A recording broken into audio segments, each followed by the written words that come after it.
Announced the municipal body election, model code of conduct has come in place, which will apply to all of the urban local body which are going to votes. इन अगर Srinagar municipal corporation में एक भी seat vacant है तो all municipal body will be under model code of conduct. Schedule of elections ये हम आपके साथ सारा ये प्रेस नोट शेयर करेंगे। ये 8 फेजेज में इलेक्शन कराया जाएगा। कराना है हमें तो इस बार सेफ इलेक्शन भी कराना है, ये मैंडेट इसमें जोड़ा गया है। और उसके लिए कोविड-19 पैंडेमिक को लेकर के ऑल इलेक्शन हो जाएंगे और जो लार्ज असेंबली वो सब पे भी बैन होगा।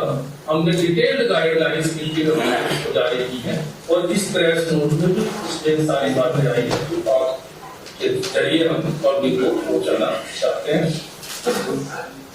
डेफिनेशन 80 साल बहुत की है उनके लिए और जो हमारे honourable state election commissioner panchayat raj institute से रिलेटेड इलेक्शंस का नोटिफिकेशन जाहिर किया है और चीफ इलेक्टोरल ऑफिसर जिन्होंने अर्बन लोकल बॉडीज का इलेक्शंस की घोषणा की है उसमें ब्रीफ में मैं आपको जहां तक कश्मीर विभाग का सवाल है वो बताना चाहूँगा।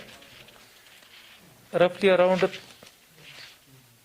34 अर्बन लोकल बॉडीज़ में 228 वार्ड्स के लिए कश्मीर में इलेक्शन होगा और इसमें ईवीएम्स यूज किया जाएगा। यह है अर्बन लोकल बॉडीज़ के लिए जो 34 अर्बन लोकल बॉडीज़ 228 वैकेंसीज के लिए ईवीएम्स पर वोटिंग होगी। बाकी जो रूटीन प्रोसेस दूसरे इलेक्शंस के लिए रहती है, फोटो इलेक्टरल कार्ड है, इलेक्टरल रोल्स है, पब्लिकेशंस है, उनका अपॉइंटमेंट ऑफ ऑब्जर्वर्स है, एक्सपेंडिचर्स रिलेटेड लिमिट्स है। अर्बन लोकल बॉडीज की जो एक्सपेंडिचर रिलेटेड लिमिट्स है वो म्यूनिसिपल कॉरपोरेशन में 1.5 लाख है, काउंसिल्स जो डिस्ट्रिक्ट हेडक्वार्टर पर है उसमें 1 लाख है और उससे नीचे जो रहती है म्यूनिसिपल कमिटीज उसमें 50,000 के करीब एक कैंडिडेट जो है इलेक्शन में खर्च कर सकता है। कोविड होने के चलते डिटेल में गवर्नमेंट ने कोविड की एसओपी बनाई हुई है। राइट फ्रॉम नॉमिनेशन से स्टार्ट होकर के जो कंटेस्ट होता है कैंपेन पीरियड उसके लिए भी लागू रहेगी, पोलिंग डे पर लागू रहेगी और आगे कंक्लूडिंग ऑफ इलेक्शंस तक वो लागू रहेगी। ब्रॉडर तौर पर उसमें मास्क का यूज, सैनिटाइजर या सोप या वाटर का यूज और पॉसिबल जो है वो सोशल डिस्टेंसिंग मेंटेन करना उससे रिलेटेड है। और उसी के मद्देनज़र जो नॉर्मली इवन 80 ईयर से अबव भी वोटर्स अगर है तो उनको भी पोलिंग स्टेशंस पर लेकर के ही वोटिंग होती थी, लेकिन इस साल कोविड के मद्देनज़र उनको 80 ईयर से अबव जो हमारे बुजुर्ग होंगे उनको कोविड का खतरा देखते हुए अगर वो पोस्टल बैलेट के थ्रू वोटिंग करना चाहते हैं तो पोस्टल बैलेट के थ्रू वो वोटिंग कर सकते हैं। वो कोविड के चलते नई चीज़ इस साल आई है। बाकी एम्प्लॉयज़, माइग्रेंट वोटर्स और इनके लिए जो है पोस्टल बैलेट पहले से रहता है। Model code of conduct parties, government और कैंडिडेट्स के लिए जो लागू रहता है वो लागू हो गया है। शेड्यूल ऑफ इलेक्शंस भी 8 फेजेस का नोटिफाई हुआ है। मॉर्निंग 7 बजे से 2 बजे तक पोलिंग होगी, पोलिंग डे पर, मुकर्रर पोलिंग डे पर फेज के हिसाब से और 22 दिसंबर को इसका रिजल्ट्स काउंटिंग होकर के रिजल्ट्स सामने आएंगे। यह है जहां तक अर्बन लोकल बॉडीज का इलेक्शंस। जहां तक रूरल पंचायतों का इलेक्शंस जिसमें पहली बार डिस्ट्रिक्ट डेवलपमेंट काउंसिल्स का इलेक्शंस होने जा रहा है, उसके अलावा सरपंच जो वैकेंट सीट्स है और पंच सीट्स उनके लिए भी इलेक्शंस होगा।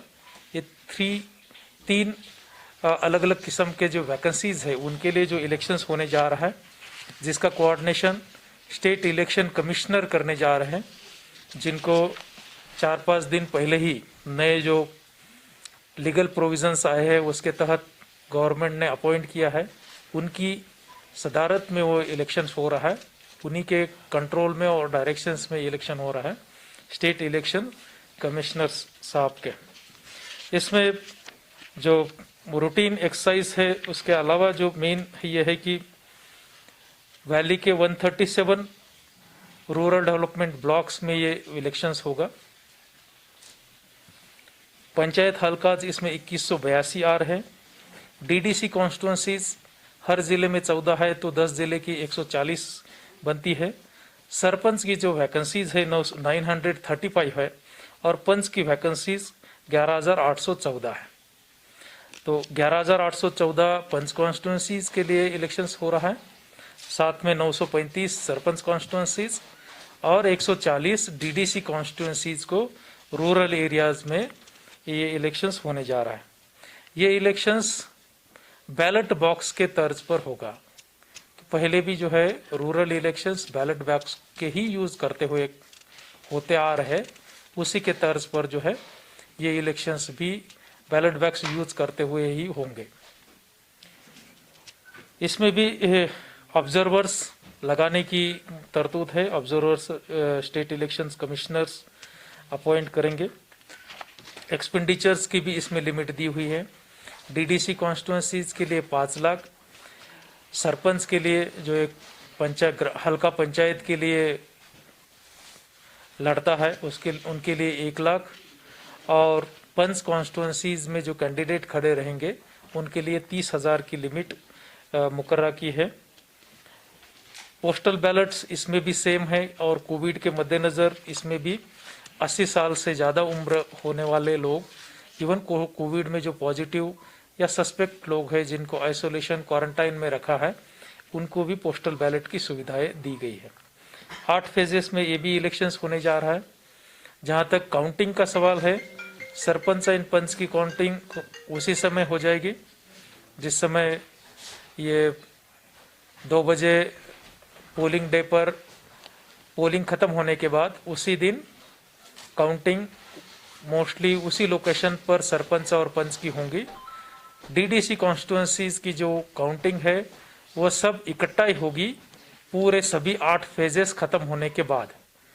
22 दिसंबर को वो काउंटिंग होने जा रही है।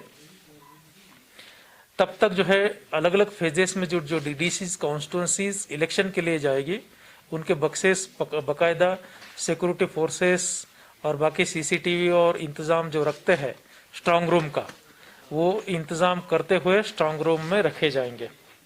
अलग अलग आईडी कार्ड्स के द्वारा वोटर अपना हक यूज कर सकता है इलेक्शन का। तो उसमें 11 किस्म के आईडी कार्ड्स इलेक्शन अथॉरिटी ने एलिजिबल रखे हैं। उसमें है ईपिक जो नॉर्मली दिया जाता है, passport, driving licence, identity card कोई गवर्नमेंट मुलाजिम है तो, बैंक का पासबुक जिसमें फोटो कार्ड को फोटोग्राफ रहता है, पैन कार्ड, आधार कार्ड,